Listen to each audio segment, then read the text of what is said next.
Pinipisil-pisil ko nga siyang parang monay. Tinitignan ko, baka sobrang hinog na. At ito na nga, nakakuha na ako ng isa. Tingnan natin to guys kung hinog na. Yo, what's up? Balugs Vlog 2.0. So ngayon guys, for today's video ay nandito na naman kami sa bundok. Galing nga kami sa pinanggalingan namin, kaya naman naisipan kong mamundok para naman manguha ng mga gulay-gulay dito. Paano ba naman? Ilang buwan na kami naka-forced leave at wala pang tawag sa kumpanya. Di ko na nga alam kung anong gagawin ko. Parang gusto ko na mag-alsa sa balutan. At ayan nga, nagkalimutan na. Akyat nga pala ako dito sa langka. Huwaren, lawin niya, bala mo matching yakin. Tignan nyo naman kung gaano kagaling talaga umakyat ng puno. O, dahan-dahan lang, baka mahulog ka sa akin. Ay, charis. Bahala ka sa buhay mo. At ayan na nga, sa wakas nakakuha na tayo ng langka. Tignan nyo naman kung paano ko siya itakain. Pak, ganun. Galing ha? At ayan na, sa wakas, nakaisa rin. Wow naman! O, alis dyan to, tabi, baka mahulugan ka sana. At katapos ko nga kumuha ng langka, ay bababa na ako syempre. Ay, ang galing, parang nag-parkour lang. Katapos nga namin kumuha ng langka, ay pinabitbit ko na kay Tito. Yan talaga yung purpose kung bakit ko siya sinamang mamundok. Di, biro lang yun. Nag-iikot-ikot nga kami, baka may makita pa kaming kung ano dito.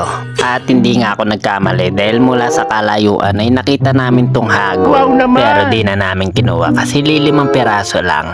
Tapos matanda pa yung iba. Siyempre, hindi naman tayo kumakain na matanda. At sa aking paglalakad niya ay meron ako nakitang mangga. Inamoy-amoy ko nga dyan guys kasi baka pwede pa. Pero mukhang hindi na, kaya naman tinapon ko na. Bala ka dyan. Sa tagal nga namin nag-iikot dito ay wala na kaming makita. O ayan, may sumabit pa. Ay nako, ang hilig-hilig nyo talagang sumabit. At ayan na. Mukhang nakakita kami ng mangga guys. Inumad ko na tong jacket ko kasi bala kong umakyat ng mangga. Yung jacket na lang yung tignan nyo guys. Huwag na yung jogging pants kasi talagang may design yan. Bigla nga akong tumalon dyan guys kasi hindi ako makakaakyat kundi ako tatalon. Paano ba naman, sobrang laki na itong katawan ng puno, hindi ko mayakap. Isa na all niyayakap. Sobrang taas na nga ng inakyat ko dyan guys. Tignan nyo naman, nasa tuktok na ako. Parang gusto ko na tuloy maniwala na lahat ng tao ay nagmula sa unggoy. Totoo yan. One little monkey, Humpty Dumpty. Mama called the doctor and the doctor said. Pero joke lang yan kasi hindi naman tayo naniniwala na nagmula tayo sa mga unggoy. Pero isa lang ang dapat natin paniwalaan. Yun na yung nilikha ng Diyos ang tao ayon sa kanyang wangis. Ang Diyos ang naglikha ng langit at lupa at ang lahat ng nabubuhay dito sa mundong ito. At ang lahat ng nakikita natin sa mundong ito ay hindi natin pag-aari. At ayan na nga guys, nakababa na ako na hindi nyo napapansin. O ayan na naman tayo sa pag-amoy-amoy. Inaamoy ko baka sira na kahit bagong pitas. Sunod naman guys ay nakakita na naman kami ng langka. Di ko na sana akatin guys kaso napansin ko parang may hinog.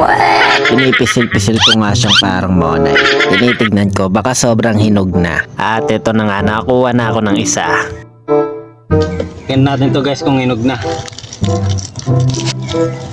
Hindi. At bago nyo scroll guys, kung nagustuhan nyo yung video na to guys, paki-like and share naman at paki-follow na rin po ng aking Facebook page. Thank you and God bless. No pa.